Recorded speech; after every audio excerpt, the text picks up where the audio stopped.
Well, the royal family is gathering at Windsor Castle ahead of the Duke of Edinburgh's funeral tonight. Just 30 mourners will attend the service at St George's Chapel, and the crowds are being asked to stay away.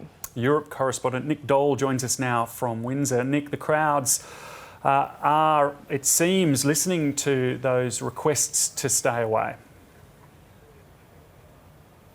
David, good morning. That's right. For the most part, the crowds here are complying with that request from the royal family and from authorities not to form large crowds here at Windsor. Some people have still been coming down, though, to lay floral tributes at the castle gates, and they say they've heard the request to stay away, but they feel compelled to come down and share a personal tribute, not only for the family, but particularly for the Queen. Now, we've seen some senior royals gathering here at Windsor Castle today. The Duke's youngest son, Prince Edward, and his wife Sophie, the Countess of Wessex, took a walk around the castle grounds to take in some of those floral tributes and the various cards and notes that people have sent from all around the world.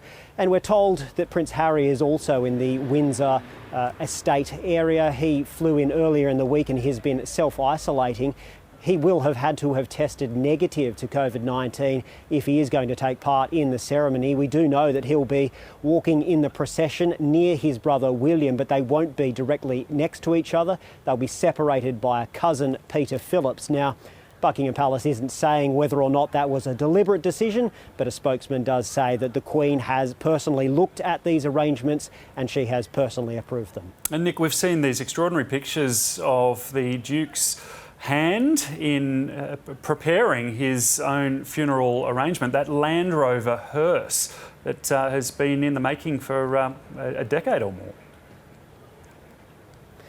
That's right. He's had this Land Rover dreamt up for some time, and we're going to see it in action tomorrow. This is something that he personally helped design, so his coffin will be taken from Windsor Castle on the back of that Land Rover, just a very short distance to St George's Chapel.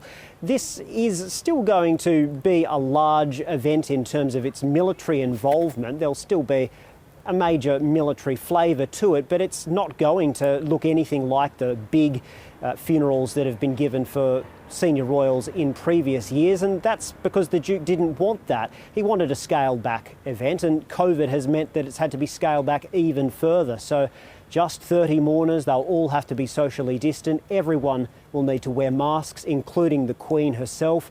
The choir has been scaled back to just 4 people, and the congregation won't be singing either. So much smaller than we've seen in the past, but still a few nods to the Duke's personality and to some of his pursuits. We're also told that there won't be a eulogy either. So some of the tributes from around the world and some of the comments we've heard from the family will be all we get from that perspective. But we'll have a little more detail about what we're going to see service-wise in the coming hours. And Nick, the Queen, of course, has lived her whole life in public view, but this will be a tough one, won't it? It sure will.